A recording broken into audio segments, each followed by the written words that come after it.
Sejam todos bem-vindos ao canal Escola Dominical Brasil. Meu nome é Vanderlei Claudiano. Vou mandar um forte abraço para a Fabi. Eu e minha filha estávamos no colégio eleitoral votando, e nós encontramos ela e ela faz parte do estudo às 5h20 da manhã online pelo Zoom e também acompanha as mensagens aqui pelo YouTube, tá bom? Então, um forte abraço para você. Obrigado por acompanhar e pelo apoio, tanto no Zoom como aqui também na rede social aqui no YouTube, tá bom?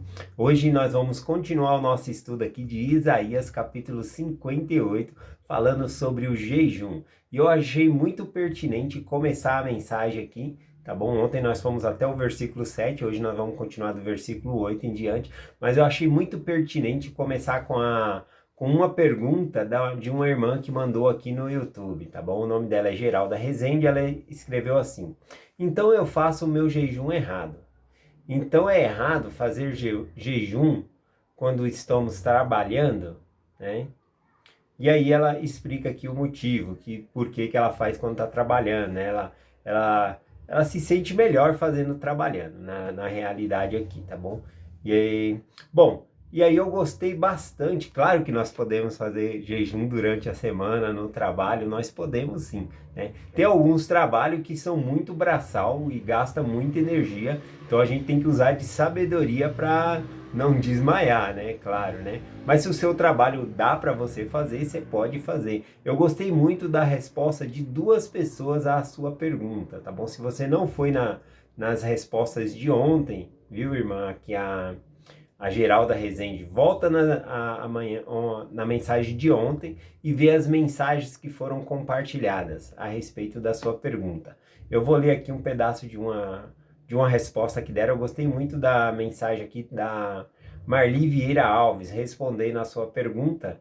Ela escreveu uma parte aqui que eu vou ler, que ela diz assim, ó: o mais importante é se manter em espírito de jejum e oração, elevando nossos pensamentos a Deus, né? Então a resposta dela está certíssima, né? O mais importante é nós termos o espírito de oração e jejum.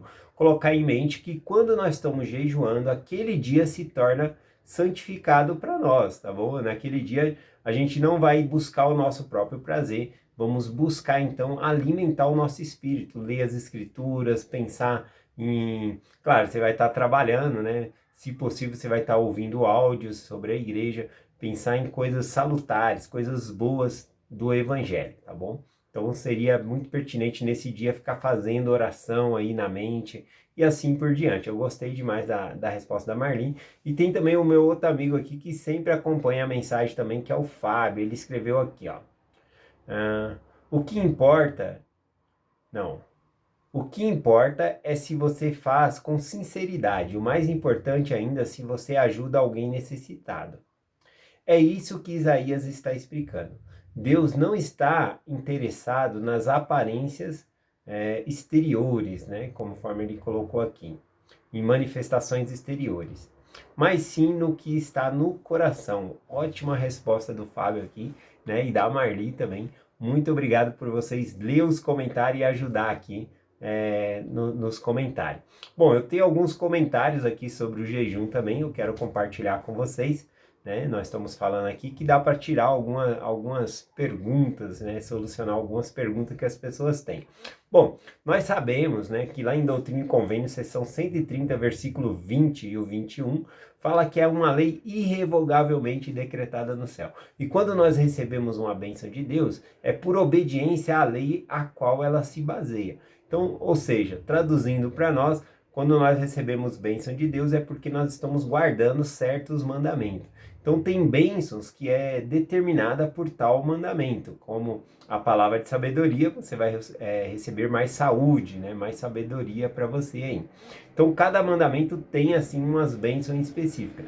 Já com o jejum aqui, pelo que a gente está estudando, ele potencializa todas as outras bênçãos que nós recebemos. Então ele faz essas bênçãos tornar-se maiores ainda. Então aí a importância do jejum. No passado eu até compartilhava também qual que é a bênção específica do jejum. Nós vamos ler uma lista aqui que Isaías vai falando dessas bênçãos específicas, mas no passado eu até compartilhei no canal que o fazer o jejum é como se você fizesse uma mesa de negociação com o Senhor. Só que depois eu achei esse termo um pouco ruim de usar, né? Mesa de negociação. É como sentar com o Senhor e conversar sobre as bênçãos que você necessita. Tá bom? Falar de mesa de negociação parece que você está trocando, né, algo com o Senhor, e não é esse o objetivo do jejum. O objetivo do jejum é você clamar ao Senhor com mais força, tá bom? Para alcançar esses objetivos, tá bom? Então, é isso que significa. Então, o jejum, ele é como sentar numa mesa com o Senhor e conversar sobre as bênçãos que nós estamos precisando, tá bom? Então, é isso que significa aqui. Eu gostei bastante dessa ilustração aqui. Outra coisa que eu falei no passado também, né? Falando a respeito de jejum, o tempo de jejum. E aí uma vez eu falei sobre uma grávida jejuar, né? Já vou explicar já, né?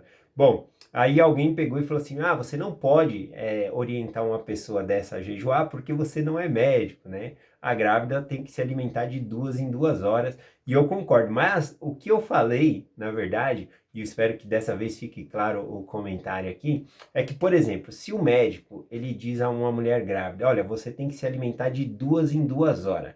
E aí o que eu falei foi dentro da prescrição médica. Eu falei, olha, se uma mulher grávida que pode ficar sem se alimentar por um período somente de 2 horas, então se dentro dessas 2 horas ela fizer um jejum, falando, Senhor, o que eu posso ficar sem me alimentar é esse período de 2 horas. Né? E vamos supor que ela esteja fazendo uma oração desse tipo, né? Senhor, eu estou jejuando por essa criança que está dentro do meu ventre. Eu estou jejuando para que ela possa nascer com saúde e para que eu possa ter leite e alimentar essa criança. Então esse é o objetivo do meu jejum. E durante essas 2 horas, ela se aproximar mais de Deus, lendo as escrituras, em espírito de oração, isso vale, para mim, na minha opinião, isso vale como um jejum. Isso para mim é um jejum, tá bom? Mesmo que seja 2 horinhas ali, tá bom? E ela pode sim fazer a oferta dela e ajudar o necessitado, como o Fábio acabou de falar aqui também, tá bom?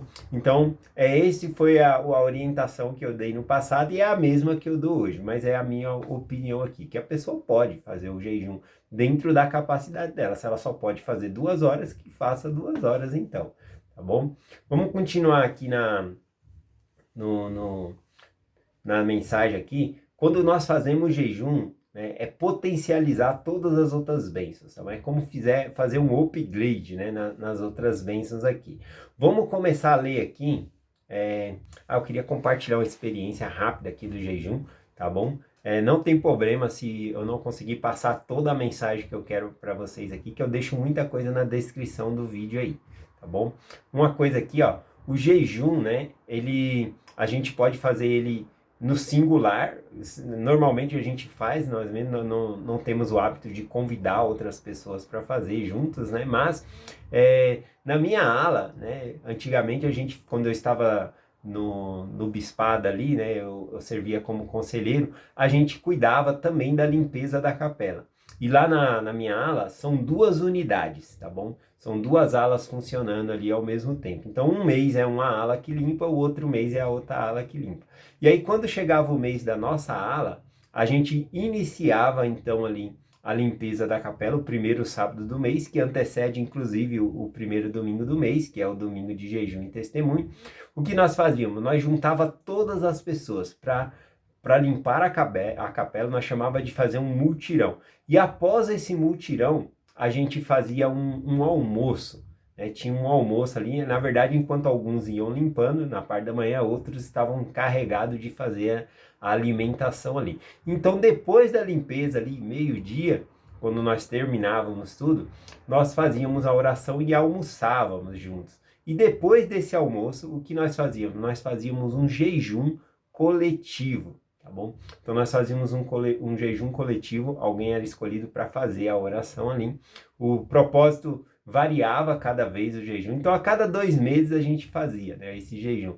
Então, às vezes uma vez nós jejuamos por pessoas que estavam desempregadas na ala, tá bom? Que o Senhor pudesse ajudar essas pessoas a conseguir um trabalho. Então todos jejuamos no mesmo propósito ali. Eu achava lindo essa atividade que nós fazíamos. Tinha gente que vinha, não podia fazer a limpeza da capela, né? Mas nós não se importava, o importante era estar todo mundo junto ali, era uma integração muito grande, tá bom? E também tinha gente que por conta da saúde jejuava um pouco menos de hora também, não tinha problema nenhum, né?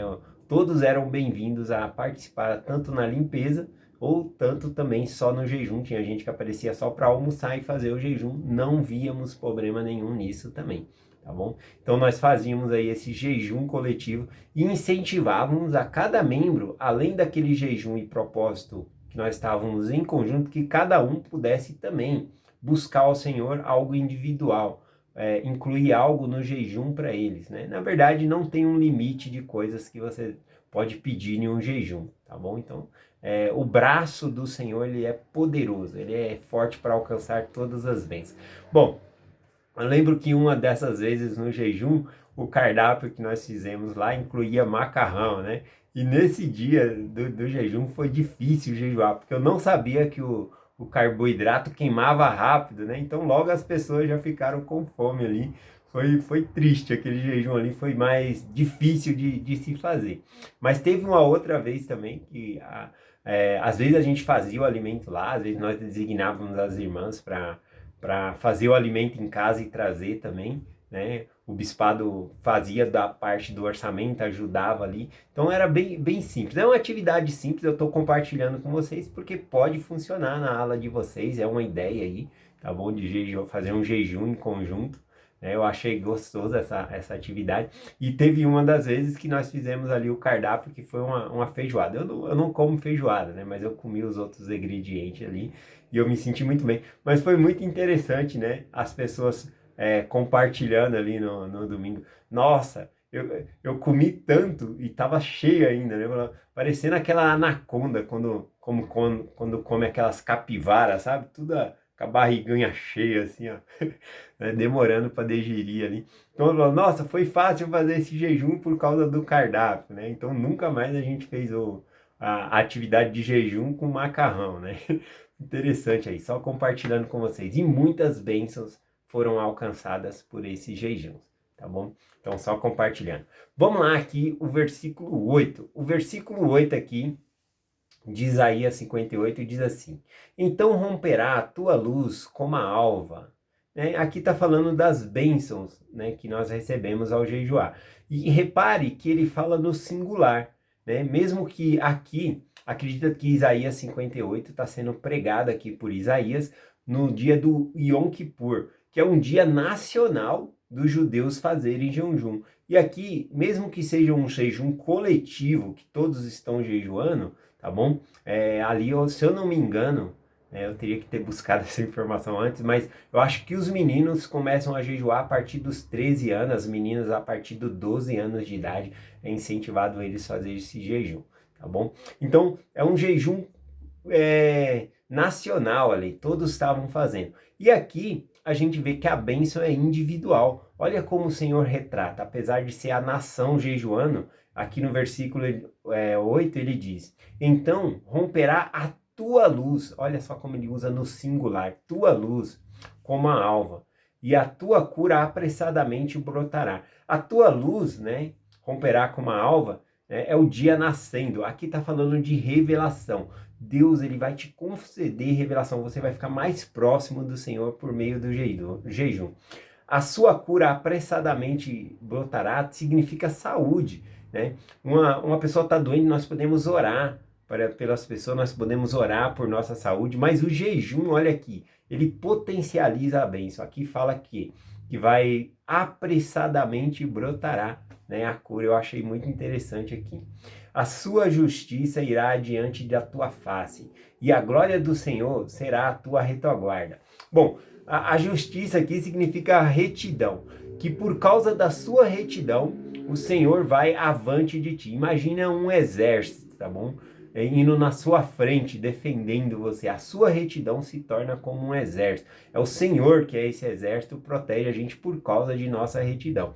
E não só a frente, né? ele fala também da retaguarda. A glória do Senhor vai proteger a nossa retaguarda. A retaguarda é atrás, né? As costas. A gente não tem olhos nas costas, mas Deus ele tem, né? Ele, pela sua glória, né? Ele pode estar olhando por nós. É esse o significado aqui desse versículo, tá bom? Na descrição do vídeo eu coloquei por escrito aí, dá para pegar mais coisas aqui. Vamos lá aqui no versículo 9. Versículo 9 diz assim: E então clamarás, e o Senhor responderás, e gritarás, e o Senhor dirá: Eis-me aqui. Olha só que bênção. No jejum, né? Quando nós fazemos corretamente, aqui vai falar de coisas também corretamente que nós fazemos no jejum. Ele fala que quando nós pedimos, o Senhor responde. Quando nós gritamos por socorro, o Senhor diz: Eis-me aqui. Então é uma bênção de ter nossas orações atendidas, pedidas. Então, se você tem algo que está difícil de você conquistar, começa a jejuar, tá bom? Não precisa esperar o primeiro domingo do mês para jejuar. Faça como a irmã compartilhou, jejua no meio da semana, até mesmo no trabalho. Se o seu trabalho permite fazer isso, né? Se não for um trabalho muito braçal, a gente sempre tem que usar de sabedoria aí, tá bom? Então, aqui falou, eis-me aqui, né? Se tirar, agora essa parte é importante, porque aqui quando fala que Deus ele vai responder a nossas orações, que vai nos abençoar, né, no sentido aqui que ele diz, eis que clamará e o Senhor te responderá. Gritarás e ele dirá, eis-me aqui. Agora olha a condição, se, né, ó, se se, se tirares do teu meio o jugo, que significa o pecado, se você afastar o pecado, e o estender do dedo, e o falar vaidade.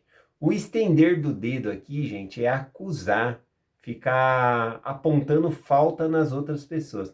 Agora veja só que interessante, a gente sempre pensa que a gente quebra o jejum, né? Se a gente esquecer ir lá beber um pouquinho de água, ixi, quebrei o jejum, e agora? Bom, se você quebrou o jejum e foi intencionalmente, intencionalmente, não sei se é essa palavra, não foi intencionalmente, né? Não foi de propósito, você esqueceu ali por um breve momento, né? Pede desculpa e continua o jejum, tá bom? E aqui diz o seguinte, que esse apontar o dedo para as outras pessoas, acusar outras pessoas, também quebra o jejum. As nossas orações não são respondidas. Então, se você está no jejum, né, e de repente você discutiu com alguém, ficou bravo, né? Olha, se arrepende. Você quebrou o jejum, sinceramente você quebrou por causa que você passou raiva, por causa que você discutiu. Mas peça perdão ao Senhor e volte, continue o jejum da onde foi quebrado ali. E eu estou fazendo uma comparação igual da água agora, tá bom? Que devemos nos arrepender e continuar fazendo o jejum, né? Um arrependimento sincero. Inclusive, ontem eu compartilhei que o jejum ele também é um tipo de arrependimento. Nós devemos nos arrepender, abandonar nossos pecados, né? É um momento de reflexão também. Vamos aqui no... Nossa, já estou com 18 minutos de mensagem aqui. Vamos aqui para o versículo 10, né? Se abrires a tua alma ao faminto e fartares a alma do aflito, então a tua luz nascerá nas trevas, a tua escuridão será como o meio-dia. Aqui as ideias são paralelas, né? Quando diz aqui, abrires a tua alma ao faminto, se você alimentar as pessoas, né? Então o jejum serve também para ajudar aos necessitados. E aí diz aqui, ó, fartares a alma do aflito, né? E o faminto significa a mesma coisa. E aqui quando diz, então a tua luz nascerá nas trevas, ou a sua escuridão será como o meio-dia, também é uma ideia paralela que significa a mesma coisa. Revelação. Novamente aqui está falando sobre revelação. Que embora o mundo esteja confuso, né, e obscuro, você vai andar nesse mundo com plena luz, a luz da revelação do Senhor. Bom, no versículo 11 aqui, deixa eu ver aqui, fala novamente de estar nos guiando, né? Eu vou passar para o versículo 12 aqui, deixa eu ver o 12. Fala das bênçãos aqui, eu vou por último versículo aqui por conta do tempo. Mas eu Eu acho que o versículo 12 é muito importante. Eu vou compartilhar o versículo 12 e já fecho a mensagem hoje com vocês, tá bom? Deixa eu achar ele aqui. Versículo 12. Eu perdi o versículo 12. Não estou achando. Aqui. Bom, aqui o versículo 12, ele fala sobre a bênção da coligação de Israel, tá bom? Aqui diz o seguinte: e os que de ti procederem edificarão os lugares de antigamente assolados, né? E levantarás os fundamentos de geração em geração, e chamar-te-ão reparador de roturas, e restaurador de veredas para a morada. Então aqui, falando sobre a restauração do evangelho nos últimos dias, também, aqui também está se referindo a Neemias, né, que ele reconstruiria a cidade aqui, os muros de Jerusalém, consertar. Então, essa parte aqui do versículo, né, eu vou deixar a descrição aí explicando um pouquinho melhor, mas tem a ver aqui com reparar, né, de consertar. Essa parte de geração em geração também significa ensinar as crianças, e quando elas crescerem, né, elas vão ter suas famílias e também vão ensinar de geração em geração. As famílias vão ficar firmes no evangelho também, tá bom? Então, muito obrigado pelas perguntas de vocês, por acompanhar a mensagem aqui todos os dias. É muito importante essa constância de todos os dias estudarmos as Escrituras juntos. Eu deixo essa mensagem com vocês, em nome de Jesus Cristo. Amém. Até amanhã.